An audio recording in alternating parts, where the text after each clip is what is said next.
Pessoal, vestiário aberto, mais um dia no ar. Hoje a gente começa agradecendo aos patrocinadores Luz Imobiliária, negócio seguro com imóveis. E também Frigocopa, comércio de carnes e alimentos.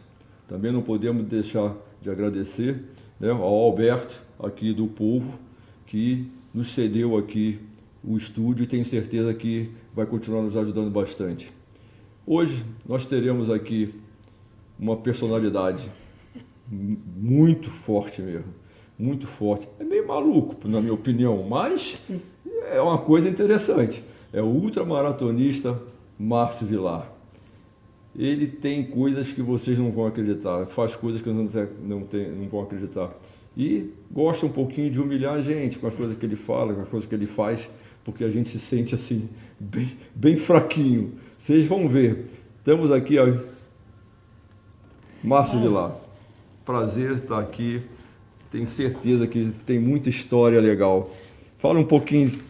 Zé, primeiro eu estou até arrepiado aqui, cara. Agradecer, né? Esse podcast que só vem personalidade, só grandes jogadores aqui que eu vi jogar, sou fã. Eu acho que eu sou o único cara que não é ligado a futebol. Até o momento estou aqui contigo, né? Então, para mim é uma honra muito grande isso, né? O cara que eu vi jogar e tudo, e hoje está aqui dividindo a mesa contigo. Vai ser contar um pouquinho da minha história pro pessoal e mostrar que nada é impossível quando você faz o que ama e tem um propósito de vida. Porque isso nada foi à toa, não foi por medalha, por troféu, né? Tudo foi sempre para ajudar o próximo. Então, isso eu acho que fez toda a diferença na minha carreira e está fazendo, né? Que eu ainda não parei. A primeira pergunta, você gosta de futebol? Sou apaixonado por futebol. Eu era pequenininho, ia jogo de infantil, juvenil, júnior. Eu sou botafoguense, herança do meu pai, né? Sou botafoguense doente, eu adoro o Botafogo, não perco um jogo do Botafogo. Inclusive o Botafogo, quando foi campeão brasileiro ano passado, eu fui expulso do estádio do Engenhão. Sabe por quê? Porque eles queriam fechar para ir embora e eu estava lá comemorando, eu não queria sair. Eu fui o último a sair do estádio, cara. Correndo em volta do campo? Comemorando muito. Não estava correndo em volta do campo, não? Para bater o recorde, mais um recorde? Não, mas para mim o título mais importante do Botafogo não foi o brasileiro, não foi essa Libertadores. Para mim foi o Carioca de 89. Cara. Aquele Carioca de 89 eu estava lá, foi depois de 21 anos sem título. Só quem é daquela época sabe o que foi. Que a gente ia ao estádio, as outras torcidas contavam até 21, cantava parabéns para você, né? Era aquilo. Disso. E naquela época o Maracanã tinha sempre tinha o jogo antes lá, e no intervalo dos jogos era aquela guerra de bandeira, né? Saia pelo túnel aquele monte de bandeirões assim. E aquele dia eu estava lá no Maracanã, eu e meu irmão, e depois do gol do Maurício, cara, foi acho que o dia mais inesquecível no futebol para mim. Você falou uma coisa aí, eu vou fazer uma pergunta para você. Antigamente, os clubes, os times entravam separados. Entrava primeiro o Botafogo, isso. Tinha a torcida, o aplauso ao seu Botafogo e a vaia do adversário. Aí depois entrava, vamos supor, o Flamengo, com o aplauso à torcida do Flamengo e a vaia do Botafogo. Hoje, entre os dois de mão dada, praticamente, sem esse troço. Você acha isso legal? Eu preferia antigamente. Eu gosto da rivalidade. Rivalidade sem briga, sem agressão. É, sem briga. É o esporte. A geral, antigamente era assim, cara. O cara do Flamengo aqui do meu lado, um brincando, um encarnando no outro. Legal isso aí. Porque tem um vascaíno que me deve 5 caixas de cerveja. Até hoje? E eu não quero que ele pague, porque o dia que ele pagar eu não vou cobrar mais, eu não vou poder sacanear mais ele. Então eu gosto, toda vez a mãe dele passar lá na frente da minha loja e falar, teu filho é safado, é caloteiro. O dia que ele pagar eu não vou poder falar mais isso pra ela. Então legal, isso você sentia brincadeira, encarnar. Mas esse é o esporte, né? Assim, de competição, né? Eu acho legal. Você tentou ser jogador de futebol, pelo menos? Quando eu era pequeno, eu treinei no juvenil do Botafogo, na escolinha, né, do juvenil do Botafogo, e depois eu tentei como goleiro do América, que era lá em Nova Iguaçu, que era a escolinha do América. Mas aí depois eu tenho que escolher estudar mesmo e seguir em frente. Quem foi seu ídolo no futebol? Mendonça. Mendonça? Mendonça, cara, ele foi assim, eu acho que todo mundo, eu tenho 58 anos, né? Todo mundo que é botafoguense da minha idade, quando eu boto qualquer coisa do Mendonça, ele carregou aquele time nas costas há muitos anos, né, cara? Aquilo ali, eu acho que o Botafogo tinha que fazer uma homenagem a ele. Eu fui treinador dele. Inclusive, em 89, contra o Flamengo, tinha que ter pego ele e botasse 30 segundos para jogar, para ele ser campeão pelo Botafogo, porque tanto que ele fez pelo Botafogo, cara, o Mendonça jogava demais. Eu estava no Maracanã, quando ele botou o Júnior para comer grama lá naquele 3-1, né? Comer grama é força. Logo Júnior. Então, se você vê a narração de José Carlos Araújo, o José Carlos Araújo falando isso. Mas o José Carlos é botafoguense. Não, ele é tricolor, não vem não, ele é tricolor. Eu já em cima do Júnior, olha de quem ele fez aquilo, porque aquele dia que ele deu no Júnior. E depois, contra o São Paulo, a gente foi garfado, né? E tiraram a gente lá. O Mendonça era um jogador diferenciado, não só por dentro do campo, mas também fora do campo. Eu trabalhei com ele quase um ano, com ele no Botafogo. O que o Zico era para o Flamengo, o Roberto era para o Vasco, o Mendonça era para o Botafogo, né?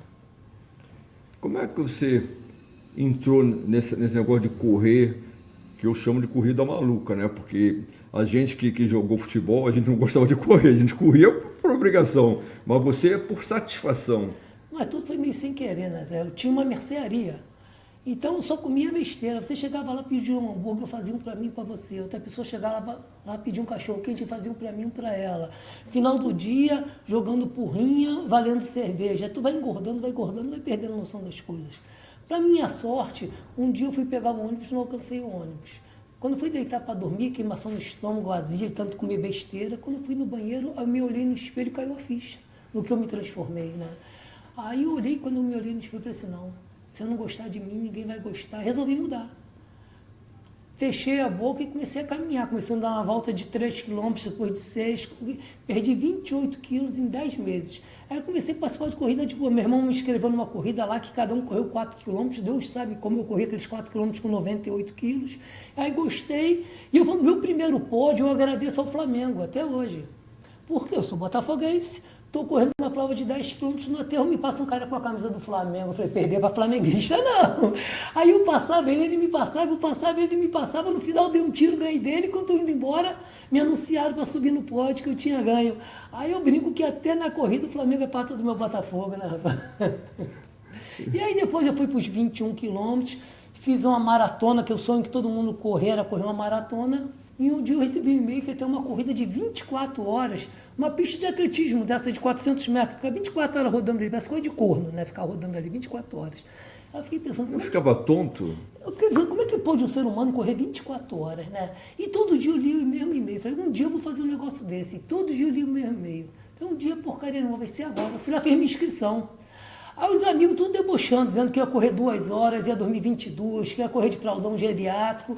Chegou na hora, eu corri 166 quilômetros, logo na minha primeira, já fiquei em primeiro lugar na minha categoria. Eu chorava feito criança. E ali eu descobri meu dom e comecei a procurar coisas maiores, né? Mas como, assim...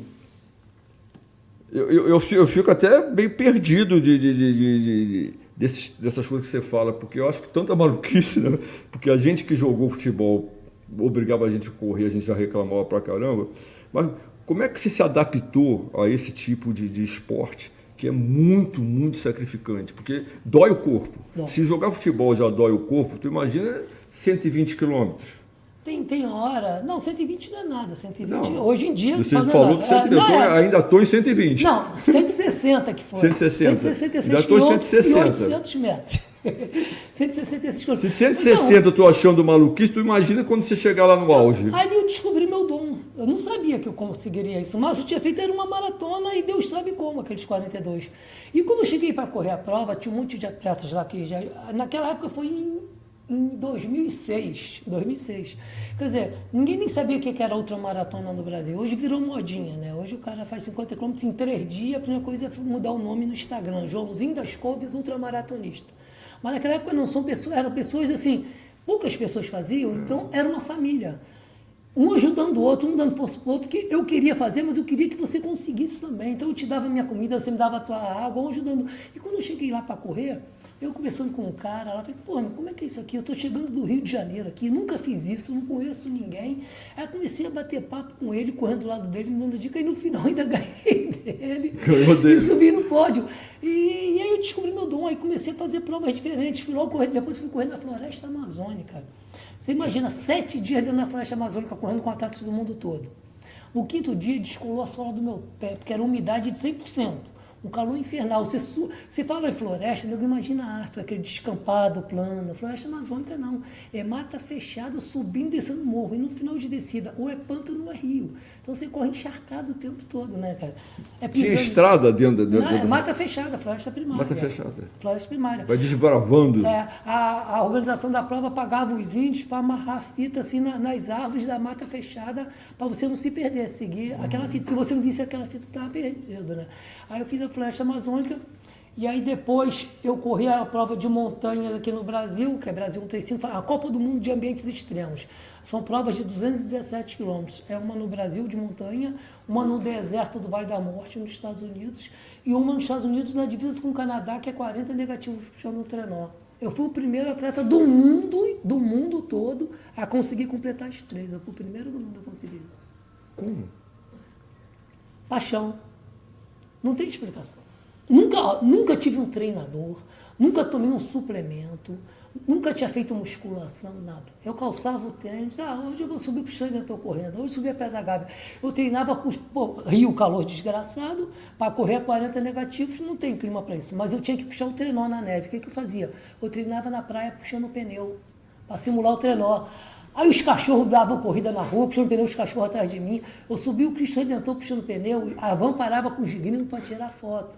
E nego debochava, não sabia que tinha um porquê daquilo, porque era um treino direcionado que eu ia fazer, né? E aí depois, quando eu cheguei dessas 3 provas, que eu me tornei único, eu fiz um desafio do Rio a Búzios pelo Hospital do Câncer, que minha mãe tinha tido câncer e foi curada pelo INCA, eu me senti em dívida com eles, né? Eu falava brincando, e o único amigo que me deu força para eu emagrecer se mudou para Búzios. Ele vinha falando, Márcio, quando é que você vem aqui? Eu falava brincando, eu vou, mas vou correndo, vou correndo. E resolvi ir correndo mesmo. Foi correndo até Búzios? Nunca fui tão xingado na minha vida, Zé. Por que, pelo caminho? Porra, num sábado, Via Lagos, mão dupla, polícia rodoviária me escoltando, o engarrafamento que fez. Não sei se pode falar palavrão aqui, né?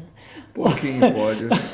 O pessoal, esse filho da... não tem o que fazer não, esse desgraçado, o garrafamento, e eu correndo pelo Hospital do Câncer, né? E deu tão certo, sabe? Deu tão certo aquilo que eu passei a correr só pelo Hospital do Câncer. Arrecadando fundo para o Hospital do Câncer. Só que se eu fosse uma competição fazendo o que todo mundo faz, eu ia ser mais um na multidão. Eu tinha que fazer algo diferente para chamar a atenção da causa, para conseguir arrecadar bastante fundos. É o que eu resolvi fazer? Dobrar as distâncias das provas. Eu ia numa prova que tinha 200 quilômetros, eu corria 400, eu fazia 2 voltas. Eu cheguei a triplicar, fazer 600. Eu tenho uma prova, eu ganhei 2 Rural, lembra da Rural, aquele carro antigo? Eu ganhei a Rural do cara numa aposta. A prova tinha 235 quilômetros de montanha, subindo e descendo montanha. O primeiro ano, eu ganhei essa prova com 11 horas na frente do segundo colocado. Quando eu cheguei lá no ano seguinte, o cara tinha uma Rural. Eu falei, cara, eu sou apaixonado por carro antigo, eu falei, esse carro tem que ser meu. Falei com o cara, tu quer apostar essa Rural comigo? Que em vez de eu correr 235, eu corro 470 km, deu 2 voltas na prova, o cara apostou. Eu larguei sozinho, corri 235 km sozinho, cheguei na largada, encontrei os outros atletas, eles descansados, já tinha corrido 235. Larguei com eles, ainda cheguei em segundo lugar geral, ganhei a Rural do cara. Voltei no ano seguinte, esse mesmo cara tinha aquela Rural picape, a F75, e ele queria a Rural dele de volta. Ele chegou para mim, vamos apostar? Quero ver se você dá 3 voltas na prova, valendo uma Rural na outra. Aí eu corri 235, mais 235, 470 quilômetros. Aí que eu larguei para a prova com todo mundo, eu descansado, já corri 470 quilômetros. Corri, mas cheguei em terceiro lugar geral, correndo 705 quilômetros, ganhei outra Rural do cara. E fui o único atleta do mundo a triplicar essa prova, correndo 705 quilômetros de montanha. Aí aquela prova da Brasil 135, que faz parte da Copa do Mundo, depois eu voltei lá, dobrei a distância, correndo 434, depois eu voltei de novo, tripliquei a prova, correndo 651 km de montanha. Eu só em pensar nisso tudo, eu já estou cansado aqui. Só em pensar nesses 400 e poucos quilômetros. Agora me falaram que um dia você acordou e falou assim, eu vou na igreja. Aí você tá, legal, vamos sim. Só que você pegou, se arrumou e saiu, foi a Aparecida do Norte. Mas ali foi para pagar uma promessa. Foi para pagar a promessa? Foi porque eu tinha botado o nome, tá aí do seu lado, aí o certificado, né, do Guinness Book. Eu tinha acabado de bater o recorde mundial de 7 dias esteira. Eu corri 827 km, fiquei 7 dias em cima de uma esteira do shopping correndo, bati o recorde mundial. E eu tinha que pagar a promessa para Nossa Senhora, né, que eu corria com a imagem da Nossa Senhora na esteira. E foi no shopping, no Recreio dos Bandeirantes, dentro desse shopping tem uma capela. E o padre, uma vez por semana, rezava a missa na capela. Aí um dia eu estou lá correndo na esteira, eu achando que era venda de esteira, propaganda de esteira, né? E eu correndo na esteira, o padre passou lá, olhou para mim, tá tudo bem. Aí eu mostrei mais para a senhora, ele, você está bem protegida. E aí eu fiz a promessa que eu bati o recorde, eu fui correndo do Rio à Basílica Nossa Senhora da Aparecida, e na chegada o padre me chamou no altar, me deu a imagem de Nossa Senhora, que está lá na loja, e dei testemunho lá na igreja. Foi o melhor desafio de todos da minha vida até hoje, tudo que eu fiz foi o mais divertido, foi o melhor. Porque não era competição, não tinha obrigação de tempo, de chegada. Foi eu e mais uns 5, 6 amigos, um encarnando o outro, um brincando o outro, no meio da estrada, de noite, descansado, parou num motel, um monte de homem dormindo em cama redonda de motel, sacaneando o outro para continuar correndo no dia seguinte. Sabe, foi a brincadeira, foi o melhor de todos ali, que não tinha disputa de nada. Era só Mas rezou lá? Nossa Senhora, a minha Mas não estava cansado não quando chegou lá? A minha filha, quando quer qualquer coisa, ela pede para mim, pai, pede para Nossa Senhora, que eu sei que você pede para ela, você consegue. Porque tudo que eu peço para Nossa Senhora, que eu falo, tudo que eu faço é por um propósito. Então você faz o bem, recebe o bem, não tem erro. Quem você conhece, Zé, que já pagou 40 transplantes de coração de criança? Quem você conhece que já arrecadou mais de 100 mil pacotes de pó para o Hospital do Câncer? Quem você conhece que já pagou tratamento de 300 crianças especiais numa competição? Então, eu quero ser reconhecido por isso, não por Guinness, por troféu, medalha. Isso aí fica... Agora, eu acho que isso é propósito de vida. Eu quero que minha mãe no céu esteja feliz comigo. Então, tudo que eu faço hoje em dia é para minha mãe ter orgulho de mim. Entendeu? Então, sou voluntário do Hospital do Câncer há 17 anos. Sou embaixador do Projeto Juquinha há 11 anos. São 300 crianças especiais lá no Pará. É um projeto fantástico, fantástico. Você vai ao Pará agora, né? Vou lá dar palestra, vou lá no projeto. Lá no Juquinha tem sala com meu nome, tem um grafite com meu rosto, o cara me esculhambou naquele grafite, cara, no mundo lá do projeto, lá, muito maneiro. E a prova que dá certo quando não tem roubo, não tem safadeza, entendeu? Você vê lá as crianças entrando do jeito... Agora, quando eu fiz 10 anos, eu fui homenageado por uma criança com hidrocefalia. Quando eu conheci aquela criança, ela nem firmava a cabeça, ficava tombada assim. Pô, agora, nos meus 10 anos, ela que leu a minha homenagem. Pô, cara. legal. Cara, eu chorei muito de emoção. Então, você vê lá o resultado, lá o que o pessoal faz. Então, eu tento levar o nome do projeto para poder mais pessoas ajudarem. Que quanto mais ajudarem, mais crianças eles podem tratar. Entendeu? Então, é um trabalho fantástico deles. Então, eu quero ser reconhecido por isso. Então, tudo que eu faço... Se o meu próximo recorde, se Deus quiser, daqui a 1 ano e meio, vai ser pelo projeto também. Você vai tentar agora dos 60 anos? 60 anos, daqui a 1 ano e meio, fazer essa brincadeira. Quantos quilômetros? A quilometragem é pouco, o problema é o clima hostil, né? A quilometragem são 440 quilômetros. Pouco, né? Bem pouco. Vai de carro, não? Não. De carro é fácil, pô. Mas só que é puxando um trenó com todo o equipamento. Puxando o trenó ainda. Com todo o equipamento e a 40 negativos. Tá bom. E... Agora, aí um dia você fez uma operação. O que aconteceu? Depois que eu bati o recorde mundial de 7 dias de esteira, eu fui correndo até a Basílica para pagar promessa para Nossa Senhora. E aí um dia eu estava treinando na praia da Barra, tocou aquela música do Frejá. Por você eu iria do Rio a Salvador. E eu ia fazer o ano seguinte bodas de prata com a minha esposa, 25 anos de casado. Falei, tá aí, vou correr do Rio a Salvador em homenagem à minha esposa. A esposa deve ser legal, para fazer esse sacrifício todo, deve ser legal, hein? Eu vou me aturar esses anos todos, né? E aí, o que aconteceu? Eu peguei carona numa van do Rio a Salvador para mapear o percurso, para ter uma noção de quantos quilômetros tinha entre cada cidade, né?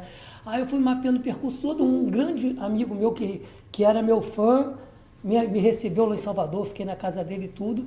Resumindo, eu ia correr 160 km por dia, 126 km por dia, todo dia, durante 26 dias. Montei todo o projeto, tudo pronto, entrei em contato com o Frejá, eu queria o Frejá cantando para minha esposa na minha chegada, sonhar direito, né, cara? Aí falou que não tinha como ele ir, tudo, mas autorizou eu usar a música e tudo, projeto tudo pronto, 3 meses antes, fui no interior de Minas, Reborda de Ouro do meu padrinho, aquela cidadezinha que só tem uma rua, pequenininha, chamada Palma, cidade. Borda de Ouro e tudo, lá almoçamos e tudo. Aí tô passando com a minha esposa olhando a vitrine da loja. Parecia que alguém veio por trás e tinha enfiado a faca na minha cabeça. Só do lado esquerdo e atrás. Pancada, pancada, pancada e febre, pancada e febre. Eu fui pro hotel, apaguei, isso era umas 3 da tarde. Só acordei o dia seguinte, cheio de dor. Vim para o Rio de Janeiro, fui 2 vezes no hospital, pessoas achando que era a zika, dando remédio, não passava, eu berrando de dor. A minha sorte, o chefe de cardiologia da Casa de Saúde São José já me estudava há 2 anos, o doutor Fabrício Braga. Para mim, cara, é Deus no céu e ele na terra. Ele me estudava há 2 anos para tentar descobrir porque eu corria tanto. E ficou meu amigo, a minha esposa falou assim, liga para o Fabrício. Eu liguei para ele vem para cá agora. Eu fiquei 9 dias internado no hospital. Todos os exames do mundo que você possa imaginar, eu fiz e dava tudo normal, ninguém achava que eu tinha. E eu espremendo a cabeça, berrando de dor, e nego não podia me dar nada, que não sabia que eu tinha, né? Só faltava me dar morfina. A minha esposa não deixou dar morfina. E até que descobriram uma doença autoimune rara com 20 casos no mundo que estava necrosando as artérias da minha cabeça. Eu tive que operar, arranquei 12 centímetros da artéria e 2 anos de corticóide em dose maciça. Você pega a bula do corticóide, primeira coisa que tem lá, efeito colateral, necrose da cabeça femoral. Ele te cura de um lado e te arrebenta do outro. Porque o corticóide em dose maciça, ele come a cartilagem do teu corpo. Para quem corria 800 km, eu não andava mais. Era osso com osso batendo, era muita dor. Foi quando fui convidado para carregar a tocha olímpica, né? Eu revoltado com tudo que estava passando, eu recusei, porque tanta gente carregou que não tinha nada a ver com o esporte, essa tocha olímpica, né? Vamos ser, né, Zé Maria? Eu revoltado, recusei. Aí minha esposa me deu um esporro, para de palhaçada, está sendo convocado por tudo que você conquistou, não é porque você é famoso. Aí eu carreguei na Almirante Barroso, mas era um choro de emoção e dor ao mesmo tempo. Cada vez que eu pisava no chão, era osso com osso batendo, era uma dor. E aí depois disso meu médico me ligou, meu ortopedista, dizendo que existia uma prótese muito boa, que era a chance de eu ter uma vida normal, não fazer o que eu fazia antes, ter uma vida normal com qualquer pessoa. Só que essa prótese custava R$30 mil. Aí eu anunciei na internet a venda da esteira, que eu bati o recorde, para poder comprar a prótese. Quando anunciei, me ligou um cara de Recife, falou, meu amigo, não vende sua esteira não, me passa o número da conta que eu vou depositar o dinheiro para você voltar a fazer o que você ama. Ele bancou toda a minha operação, e quando eu me internei para operar, me mandaram uma mensagem que um espanhol tinha batido o recorde mundial do Caminho de Santiago de Compostela. Aí eu falei para mim mesmo, essa doença escolheu a pessoa errada, eu vou me curar e vou bater esse recorde. Aí eu botei a prótese no quadril, comecei a caminhar dentro d'água, fazer fisioterapia, musculação e fiz aposta com vários empresários. No Pastável eu corri os 820 quilômetros. Eu tinha que bater o recorde mundial. Caso eu batesse o recorde, eles iam pagar o tratamento dessas crianças especiais do Projeto Juquinha durante o ano. E aí 10 meses depois, de tudo que eu conquistei, essa que é assim, é mais difícil de eu acreditar, entendeu? 10 meses depois de botar a prótese, eu ir lá e bater esse recorde mundial em 6 dias e 11 horas. Bateu? Cara. Bati o recorde mundial e não baixei mais porque eu me perdia toda hora. Porque o cara que era recordista do caminho, ele era de lá da Espanha, ele conhecia o caminho de Santiago de Compostela, eu não conhecia, eu tinha que seguir as setas. Só que os donos de pousada lá faziam seta desviando o caminho para você passar na porta da pousada deles para se hospedar. E aí eu ia lá, não era aquele caminho, eu tinha que voltar e eu fui me perdendo muito. Quando chegou no final do 3º dia, eu estava 80 quilômetros atrás do recorde, aí me deu um desespero, deu uma crise de choro, falei, não vai dar mais. Mas o corpo já estava... Aí comecei a virar dia e noite, dava sono, eu sentava, fechava o olho, 10 minutos, abria o olho e saía correndo, foi dia e noite, e baixei o recorde mundial em 3 horas e pouco, bati. Nossa, meu favor. Ricardo, mas e a prótese é boa, hein, pelo cara. Meu maior patrocinador tinha que ser o fabricante da prótese, né, cara? Poxa uma vida. prótese dessa, tu botar e bater o... Só que o corticoide continuou agindo, afetou minha coluna. Eu operei a primeira vez, não adiantou. Operei a segunda, não adiantou. Aí eu abri a barriga e botei 2 discos. E agora eu estou fazendo musculação. Pela primeira vez estou pagando uma personal, fazendo musculação com a pessoa na academia, eu xingo ela o tempo todo, ela pode me xingar, mas na hora que você conseguir aquilo lá, você vai me agradecer. Eu xingo ela de tudo, ela arranca meu couro mesmo. Fazendo musculação, estou me dedicando muito, porque eu preciso de muito músculo para segurar as próteses, né?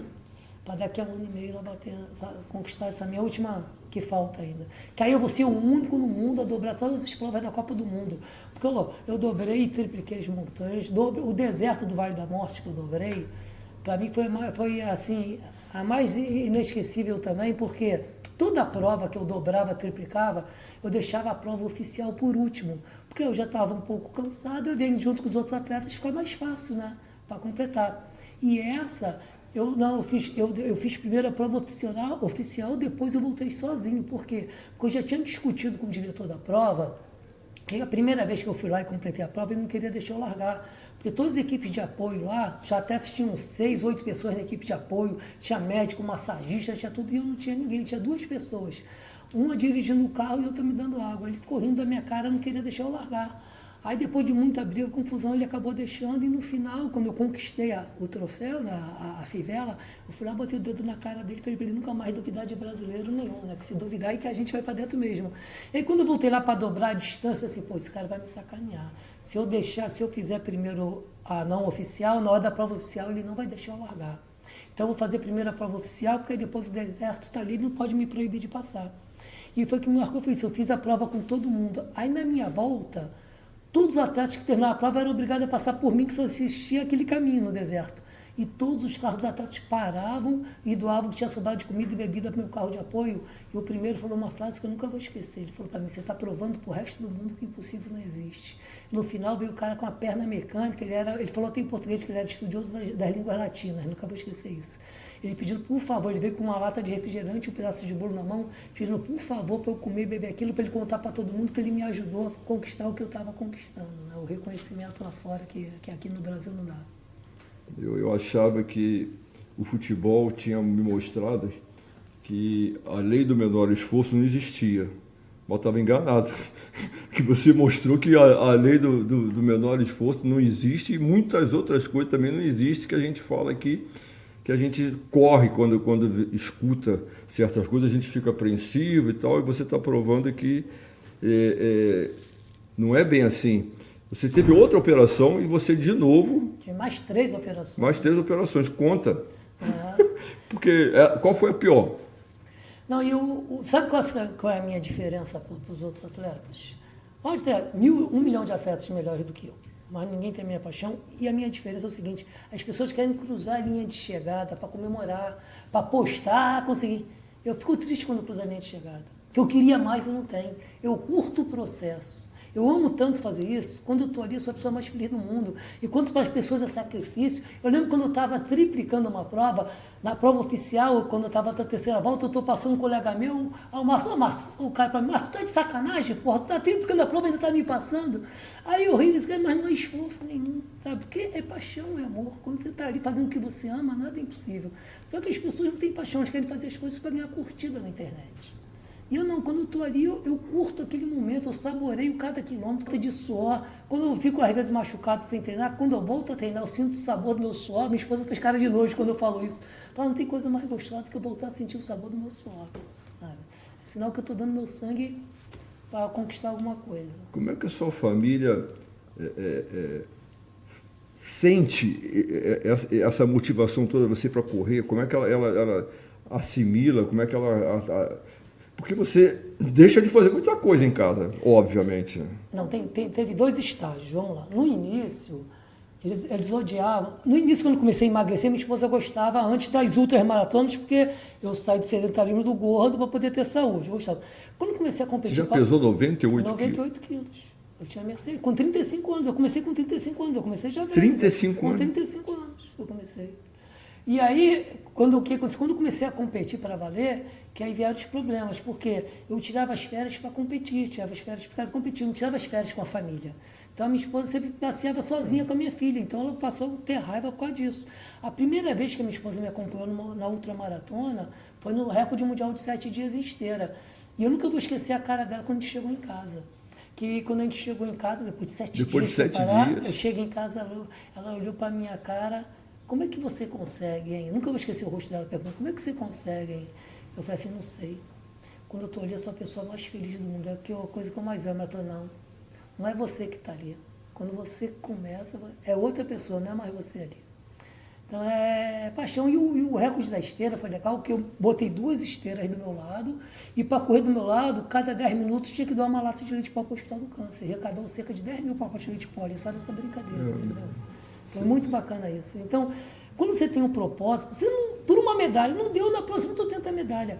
Agora, quando eu boto assim, se eu bater o recorde, eu vou estar salvando uma vida, meu irmão. É outra coisa. É outra coisa. É uma motivação maior. É outra. Você sabe que tem uma vida dependendo de você, cara, sabe?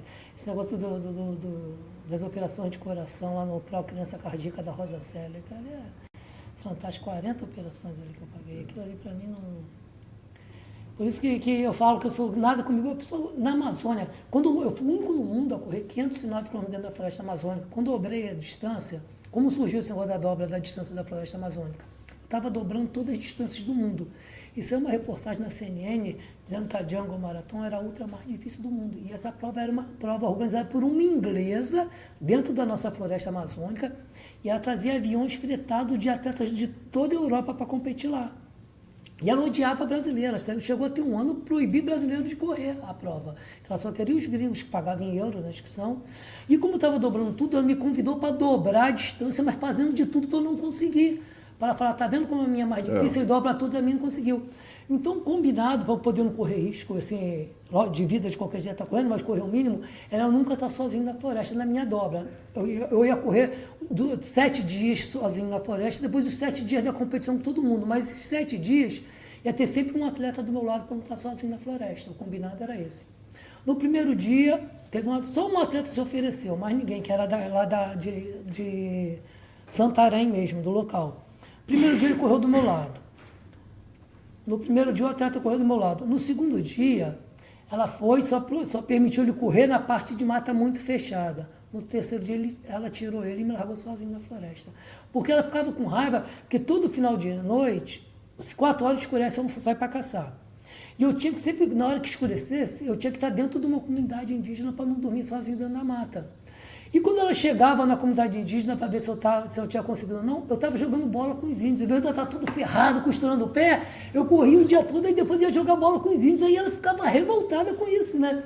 E aí eu corri uns 7 dias na floresta sozinho, depois eu corri uns 7 dias com os gringos, eu cheguei em terceiro lugar geral, depois de correr 500 quilômetros, já tinha corrido com os gringos 7 dias na floresta. E aí ela foi revoltada. E o legal hoje falando, né? Eu brinco, ali era umidade 100%, subindo e descendo. No pântano, você às vezes, eu tinha que pular, não sei se você já viu aqueles filmes, aqueles pântanos com aquelas raízes das árvores de fora, para atravessar aquele pântano, você tinha que ir pulando de raiz em raiz. Às vezes pisava na raiz podre, tu afundava com lama pelos peitos e para sair dali. Sozinho no meio da floresta. Aí chegou no 4º dia, eu dei de cara com a onça. Eu brinco que eu só não infartei porque sou botafoguense, o coração estava acostumado, era forte, né? Mas o corpo adormeceu todo, Zé. Você não tem que fazer. Você está no habitat dela. Você olhava para a onça para você direto ela assim? Foi de cara para mim, ela. E aí o corpo adormeceu, aí falam que você tem que mostrar que é mais alto, eu gritava, balançava os braços, a onça olhando para mim, o que esse babaca quer? Eu brinco, não sei porquê, cara. Eu falo, é Nossa Senhora. Cara, eu falo, é Nossa Senhora, que você está ali fazendo bem, é Nossa Senhora. Eu brinco que ela só não me atacou, porque já estava 5 dias na floresta, umidade 100%, suando feito condenado, devia estar fedendo mais do que gambá. Eu falei, essa carne está podre e não dá para comer, não. Acho que por isso que ela não me atacou. Mas assim, aí eu fui andando, ela foi me acompanhando. Tem uma hora que ela ficou de frente para mim, tipo, aqui, você está invadindo meu espaço, eu tive que voltar, achar um outro caminho na floresta, mas com medo de, ao mesmo tempo, qualquer momento, ela vir pelas costas e atacar, né, cara? Cobra era igual lixo, pisava em cobra o tempo todo, mas era água de pântano, água do rio. Eu levei aquele clorinho, que tu bota na água para limpar. Pô, tu sem água, umidade 100%, garganta seca, tu vai esperar uma hora? Não, cai de boca naquele lamaçal, bebi água da lama mesmo, mas graças a Deus, cara... Corri os 7 dias sozinho contra os gringos. Só voltei. Deus mesmo, viu? Eu falo, não, tem uma fé na... Eu falo, eu peço a Nossa Senhora que ela... A mãe pede o filho não nega pedido da mãe, então não tem erro. Está fechada comigo. Então... Sim. Teve alguma competição que você fez se esforçando toda e não ganhou? Acho que te marcou, poxa. Não, tem um...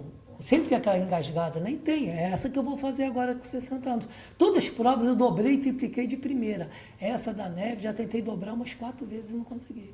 Mas por que dobrar? Faz o simples, pô. E o simples? O simples já fiz, já trouxe troféu 3 ganhou vezes. 3 vezes. Não quero. Agora quer dobrar. Porque se eu dobrar, eu vou ser o único no mundo inteiro a dobrar todas as provas da Copa do Mundo. Uma marca que eu acho que vai ser difícil alguém bater. Só falta ela. Eu já dobrei deserto. Eu fui e voltei no deserto em 79 horas. Eu baixei o recorde de mais de 20 horas no deserto do Vale da Morte. As montanhas eu tripliquei em vez de dobrar. A floresta amazônica eu dobrei. Se eu dobrar a neve, eu sou o único no mundo a dobrar a Copa inteira. Mas sabe qual é a dificuldade maior, Zé? É assim, é o que dói. Recorde mundial, nome no Guinness. Você vai procurar apoio, primeira pergunta que te fazem. Quantos seguidores você tem no Instagram e no patrocínio? Janeiro, Rio de Janeiro está dando 50 graus positivos. A prova é em janeiro, lá por 40 negativos. O certo era o quê? Uns 20 dias antes para aclimatar, né? Ficar lá aclimatando. Só o hotel mais barato, mais vagabundo, que não dá nem café da manhã, $100 a diária. Você tem que almoçar, jantar. O equipamento eu tenho. Você que assume a... Passagem de avião, hotel, despesa toda, como é que fica? Teve um ano que eu fui lá correr, eu comprava uma quentinha, comia metade no almoço e guardava metade para janta para não passar fome. É difícil, cara, é difícil. Aí o cara faz uma dancinha escrota na internet, tem milhares de seguidores, está podre de rico. Ninguém patrocina mais atleta, porque o atleta não tem seguidor que tem. Patrocina esse TikTok. Às vezes esse TikTok fazendo um monte de besteira aí, né? incentivando tigrinho, coisa que não presta, fazer as pessoas falirem, né? Você vê as pessoas perderem dinheiro, perder família, tudo por causa de jogo, e tá milhares de seguidores. O Popó, tetracampeão mundial de boxe, foi ter seguidor depois que lutou com o Whindersson Nunes, que ganhou 1 milhão de seguidores numa noite. Quer dizer, aí você quer trazer uma marca inédita para o Brasil e ninguém apoia, ninguém ajuda. E isso por uma causa social, que ainda é maior ainda, né, cara? Quase por um projeto para ajudar as crianças especiais. E é difícil, é difícil. Esse certificado aqui do Guinness Book, quando você recebeu isso aí, o que você sentiu, assim? É a prova que você nunca deve desistir do teu sonho, tem que estar sempre preparado para a hora que a oportunidade surgir, Zé. Como surgiu o recorde de 7 dias esteira? O meu grande problema nas ultras sempre foi as primeiras 12 horas. As primeiras 12 horas dá enjoo, cãibra, vontade de vomitar. Depois de 12 horas que meu corpo aquece, eu fico dias correndo sem parar. E eu fui disputar uma prova de 24 horas esteira em Porto Alegre e eu fiquei em segundo lugar na prova. Depois, no ano seguinte, eu voltei lá e ganhei. Mas nesse ano eu fiquei em segundo lugar. Se tivesse mais 2 horas em de prova, eu tinha ganho a prova, que era a hora que eu já estava correndo melhor, né? Eu fui para casa chateado, falei, caramba, cara, será que existe algo maior do que 24 horas de esteiras? Comecei a pesquisar no Google e achei que existia um recorde mundial, que era de um francês, de 7 dias na esteira, que ele tinha corrido 822 quilômetros. Montei todo o projeto, só que para trazer o juiz do Guinness para cá era inviável. Vinha da Inglaterra, você tinha que pagar 3 mil euros por dia, mais passagem de avião, alimentação, hotel, pagar tudo. E não tinha dinheiro para isso. A outra maneira de validar o recorde tinha que ser num lugar aberto onde qualquer um pudesse ver, tinha que ter 2 testemunhas acompanhando, tocar a cada 4 horas, não podia repetir a testemunha, e tinha que ser juntar com a matéria de TV e tudo, filmar os 7 dias, 24 horas por dia, sem corte. Aí eu montei todo esse projeto, fiquei 5 anos oferecendo todos os shoppings, isso eu dobrando prova, ganhando prova, batendo os recordes, e 5 anos oferecendo todos os shoppings do Brasil, e todo mundo dando não, ninguém acreditava. Um dia, fui fazer compra no supermercado com a minha esposa, um amigo que eu não via há muito tempo estava sentado tomando um cafezinho, sentei para tomar um café com ele, falei, poxa, Luizinho, eu tenho um sonho há 5 anos e ninguém acredita. Quando eu contei para ele, Márcio, vai ser agora. Para minha sorte, ele é personal trainer do dono do shopping, que tinha acabado de inaugurar lá no Recreio dos Bandeirantes. Ele ligou para o dono do shopping, aí o shopping, quem indica, né? O cara adorou a ideia, aí fomos para lá bater esse recorde, filmei tudo, aí mandei tudo para o Guinness. O Guinness é uma empresa de marketing. Então, ela só publica o que interessa a ela. Se não está pagando, vai ter uma vontade de validar. Aí eu mandei tudo, foram quase 6 meses, cara. Toda hora eles caíam alguma coisa em exigência, aí me mandava, eu mandava a exigência. Eu falei assim, aí foi várias trocas de e-mail. Um dia eu abro aquele meu e-mail, aquele congratulation ali, comecei a berrar, a gritar. Minha esposa, o que houve? Eu falei, meu nome está no Guinness, porra, meu nome está no Guinness. É a prova que você tem que estar preparado para a oportunidade, tem que chegar, como o lance da palestra também, né? O shopping fechava 10 horas, fecha 10 horas. Ele ficava só o teu lá. Pedaçozinho aberto ali ou o shopping? Não, o shopping ficava fechado, mas tinha um lugar que podia ficar aberto para a pessoa entrar lá e ver na esteira, porque era obrigado. E as testemunhas também, porque tinha que trocar de 4 em 4 horas testemunhas, é obrigado a trocar de 4 em 4 horas, 2 testemunhas, aí ficar lá assistindo. Tudo é oportunidade, cara, é aproveitar. A palestra mesmo. Na época eu tinha lançado meu primeiro livro, falar nisso, cara. Chegou ontem, saiu do forno aqui, ó.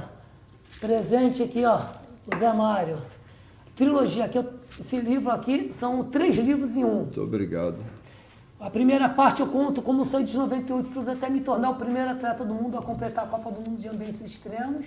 A segunda parte eu conto como eu botei o nome no Guinness. E a terceira parte eu conto da doença, a cura, a colocação da prótese, voltando batendo o recorde mundial do Caminho Santiago de Compostela. Vai sair um livro meu também daqui a pouco. Eu já achei que estava com muita página, esse aqui tem mais, hein? São 345 páginas. Faça, meu favor. E tem muita coisa que ficou de fora. O meu tem 200 e pouquinho, eu já acho muito. E tem muita coisa que ficou de fora ainda. Se eu dobrar essa prova da neve, se Deus quiser, daqui a 1 ano e meio, aí vai sair um outro livro contando só das dobras e dos triplos, né? Que tá eu falo, só vai sair esse livro se eu conseguir dobrar a neve, senão não sai. Eu conheci você, né? Eu não sou desse esporte, também tenho dificuldade até de ver televisão e ler esse troço.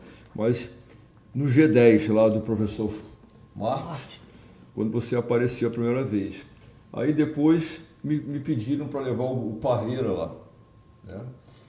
Aí o Parreira, eu pedi, o Parreira foi, porque eu pedi. Ele não queria ir, mas foi por minha causa. Quando chegou lá, você estava fazendo uma palestra.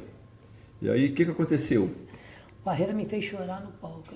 Mas deixa eu voltar um pouquinho antes para ver as oportunidades. À vontade, aqui pode falar o que quiser, à vontade, vai. Mas só vai assistir quem? O vestiário, quem assistir o papo do vestiário, senão não pode. Lembrando que é conversa de vestiário e ninguém não... pode saber.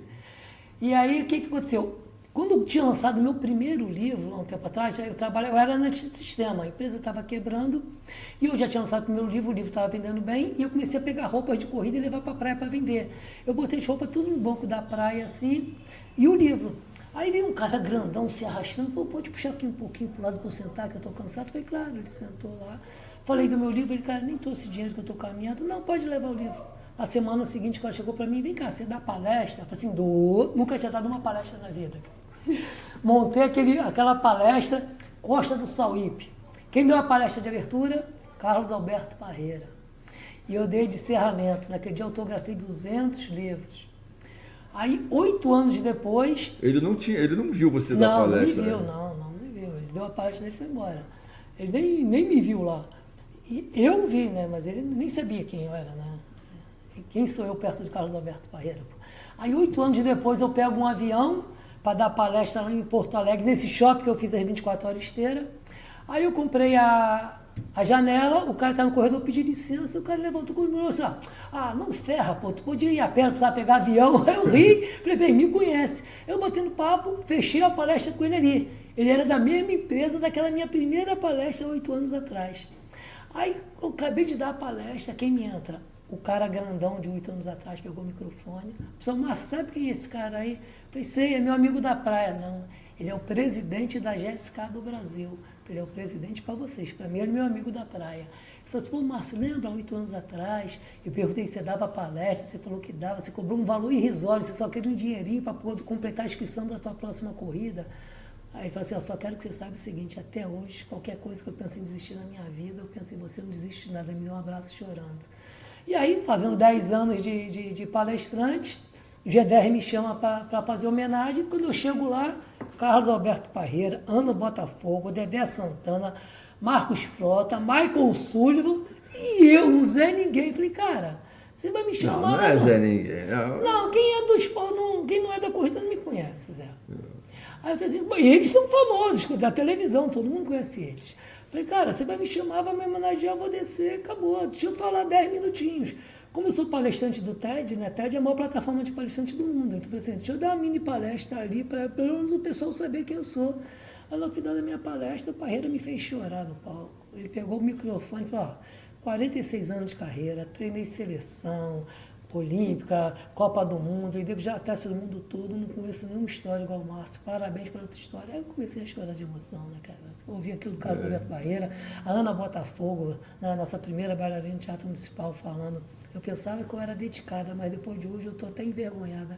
Então, cara, é a prova que, assim, você faz amor, com dedicação e com propósito, não tem como dar errado. Não tem como dar errado. O Parreira, na hora, falou... Eu não sabia que ele tinha ido por minha causa, né, porque eu chamei. Aí ele falou que, naquele momento ali, ele estava assistindo a maior palestra de todos os tempos na vida dele. E também chorou, o Parreira, porque realmente a palestra foi maravilhosa, todo mundo... Eu já conhecia, não me emocionei como ele que não conhecia, né, porque eu já tinha falado com você outras vezes. Mas realmente foi o Parreira que a gente... estima, que a gente respeita, né, falar uma coisa daquela foi realmente legal. Foi o melhor, acho que foi o maior prêmio que eu recebi como palestrante na minha vida, foi isso que o Carlos Alberto Parreira falou, né? E a questão de oportunidade, aproveitar a oportunidade. Se eu tivesse lá no dia que eu estava sentado no banco da praia, o cara chegasse da praia, se eu tivesse falado não, e aí? Não, mas a sua palestra realmente emociona, porque a gente que pratica esporte, estou falando do pessoal só de esporte, não estou falando daquele pessoal que sofre mesmo dia a dia. O pessoal do esporte acha que o futebol, por exemplo, você faz um esforço descomunal. Mas quem escuta você falar, a gente fica pequenininho o futebol. Não é esse esforço todo que a gente faz em relação ao que você fez, ao que você conseguiu, e quantos que fazem e não conseguem, né? Porque todo mundo tem que fazer um esforço para chegar perto de você. E tem muita gente que chega perto de você, né? Então, assim... Tem que pagar o preço, né, Zé? É. Pagar o preço. E o que eu falo, a diferença da minha palestra é minha história de vida. Então, eu mesmo me emociono. Tem palestra que eu mesmo choro de emoção, porque passa um filme na minha cabeça, porque eu estou contando ali o que eu vivi realmente, entendeu? Naquelas palestras motivacionais com frases decoradas, de efeito, bonita, que falam palavras bonitas, ali não, uma história real de vida de uma pessoa que quem não é do esporte não conhece, nunca viu, não sabe quem é, que passou por tudo aquilo que passou e não desistiu do seu sonho. E eu ainda continuo com o sonho vivo, né? Daqui a 1 ano e meio... vou lá dobrar essa prova da neve para ser o único mundo. Tem uma pergunta que a gente sempre faz aqui. Como é que você gostaria de ser lembrado daqui para frente? Quando você... Então, eu quero ser lembrado... Você ainda vai correr de 60 anos, né? É. Para humilhar a gente. Só para humilhar a gente. Dizer, você falou que é o quê? Por que você vai correr 60 anos? É porque daqui, quando eu fizer 60 anos, eu vou pegar a carteirinha do idoso, né, cara? Aí vai dar aquele embaque, né? Aí eu falei, porra, não, eu tenho que... Você falou aí uma relação de 50 anos para 60 anos. Então, aí veio aquele insight de criar esse projeto, 60 melhor que 50. Então, eu estou treinando feito doido para estar com 60 anos melhor do que quando eu tinha 50, para poder conquistar. Tu vê, esse eu já tentei dobrar 4 vezes quando eu tinha 40 anos, 40 e pouco novo. Não consegui, vou conseguir com 60. Tem certeza, cara? Absoluta. Tá prontinho aqui. Você já foi na minha loja, tem aquela foto gigante de 2 metros, eu puxando o trenó lá o dia todo olhando para elas.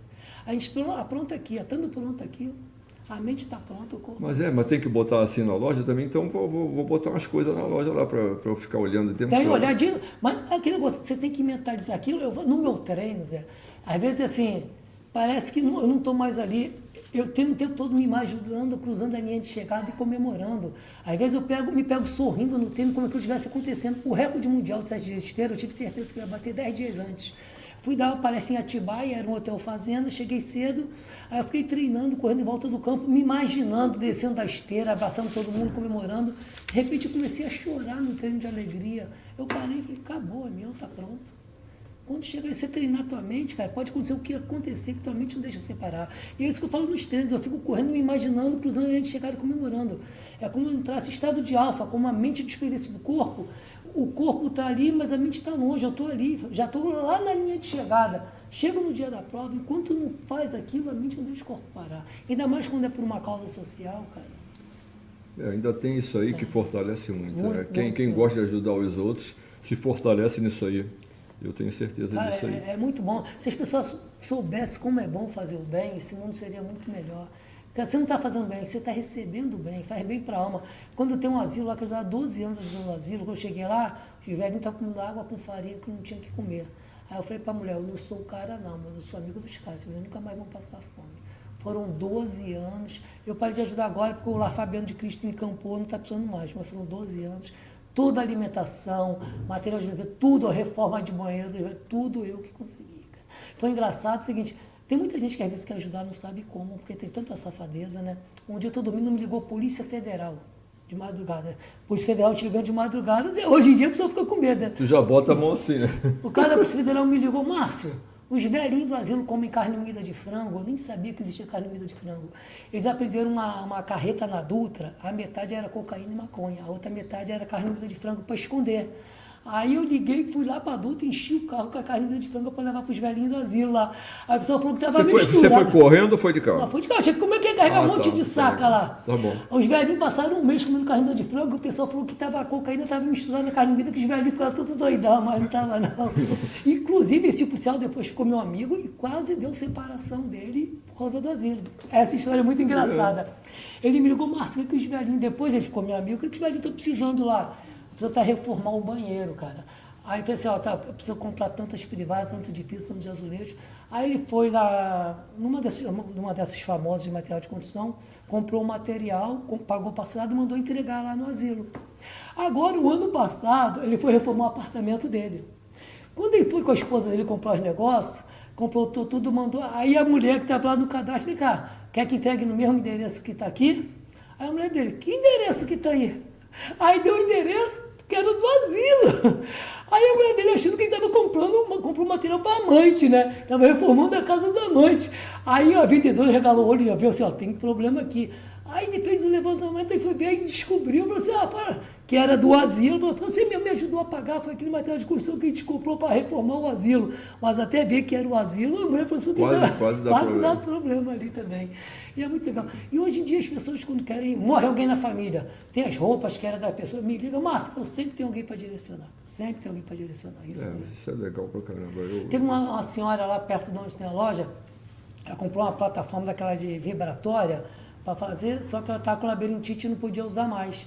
Aí ela chegou para mim, Márcio, aí faz o que você quiser. Eu falei, se eu levar para o asilo, ninguém vai usar, vai sumir.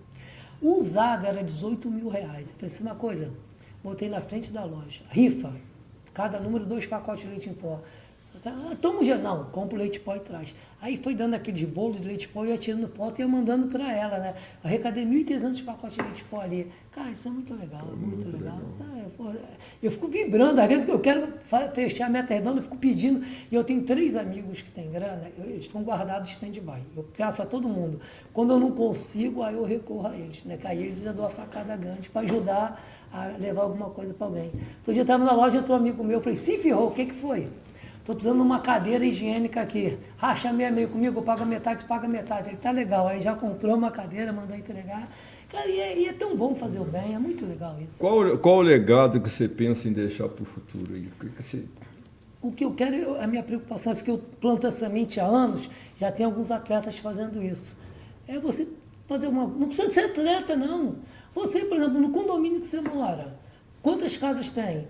De repente tem lá perto um asilo, um orfanato, chama os amigos, hoje vamos dar um passeio na praia, cada um traz um pacote de fralda geriátrica. Na primeira vez vai dar pouco, mas na segunda vez, o amigo do amigo vai achar legal, vai querer participar também, aí tu vai aumentando a corrente. O importante é a credibilidade. Você mostrar que pegou aqui e entregou ali. Eu faço isso há 17 anos, eu arrecado muito por causa disso. Porque eu mostro realmente que eu pego aqui, toda vez caixa de bombom para a Páscoa das crianças, eu saio pedindo caixa de bombom, compro, vou no mercado, loto o carro, saio distribuindo, mas tudo eu mostro que peguei aqui e entreguei ali. E muita gente quer ajudar e não sabe como, porque tanta pilantragem que tem. Então, quando as pessoas querem me ajudar, me procuram que sabe que tem destino certo, sabe? E é muito legal isso. Deixa uma mensagem aí para a gente finalizar, deixa uma mensagem para você. A mensagem que eu deixo é assim, é nunca desistir do seu sonho. O mundo não quer saber se você está feliz ou está triste. A porrada vem. Se você ficar reclamando, sentado, nada vai mudar na tua vida. E o que aconteceu comigo quando vi aquela doença, bateu a revolta. Por que comigo? Eu sou corpo para fazer o bem, sou corpo para ajudar o próximo. E aí, quando eu bati o recorde mundial, que passou até no Fantástico e tudo, o recorde mundial, foram centenas de e-mails de pessoas ligando, querendo saber sobre a prótese, querendo saber sobre o médico, sobre a operação. O que me fez assim aceitar aquilo foi mostrar para as pessoas que existia vida após a prótese. Porque normalmente quem bota a prótese acha que não pode fazer mais nada, fica sedentário, desiste de viver e morre. E eu mostrei que existia vida após a prótese. Então, cara, vocês tomando pancada ou não, o tempo está correndo do mesmo jeito. Então, cara, respira fundo, sacode a poeira e vai em frente. Se eu venci, qualquer pessoa pode vencer. E ainda mais você bota um propósito na tua vida, que faz toda a diferença. Depois que eu passei a ter um propósito, minha vida deslanchou. Você faz o bem, recebe o bem, você vai pro céu. Eu trouxe uma camisa aqui, que a minha ideia, né, a primeira assinatura aqui, ó. Tal de Zico, quem é esse cara? O nosso Zico aqui, Quem né? é esse cara? Um jogadorzinho, né? Qualquer aí, jogadorzinho daí. Né? E ele assinou. A minha ideia era que todo mundo assinasse aqui, que fez a entrevista, que vai fazer e que fez, e guardasse. Só que agora eu vou assinar e vou doar a você. Para você fazer uma rifa e para doar algum leite, Juquinha, sei lá, qualquer Juquinha. coisa que você quiser. Porra. Gente, eu sei que eu acho que vai sair da imagem, mas eu tenho que levantar e dar um abraço nesse cara. Desculpa, não sei se estou atrapalhando, não estou atrapalhando, mas... Porra, sem palavras, cara. Porra. Obrigado. Faz o bem, recebe bem, cara. Você acabei de falar aqui, a gente falou aqui, ó. Eu não sei, a caneta não está aqui, não sei onde é que foi. Caramba. Você vai lá pro Juquinha. Eu vou pra lá agora da palestra mês que vem. Agora dessa camisa eu tenho que estar lá autografado. Caramba. Deixa eu ver assisti, aqui. Aquele dia eu estava lá para assistir o podcast dele. Depois a gente pega a caneta e assina, né? Aí, pessoal do Juquinha, aqui, ó. A caneta depois você assina, porque já sabe que vai... Vacina Vou botar todo mundo. você e eu. Tem Lazzaroni, eu vou pedir o Lazzaroni para assinar. Todo mundo que participou, eu vou pedir para assinar. E aí a gente doa para você fazer alguma coisa para passar. Eu vou para lá dia 23 de outubro. Antes disso, você me entrega a caneta. Se Deus quiser, eu consigo isso antes. Beleza? Aí eu vou mandar fazer um quadro lá. Show de bola. Ah, coisa boa. Muito obrigado. Eu que agradeço. Mais uma vez. Tudo de bom.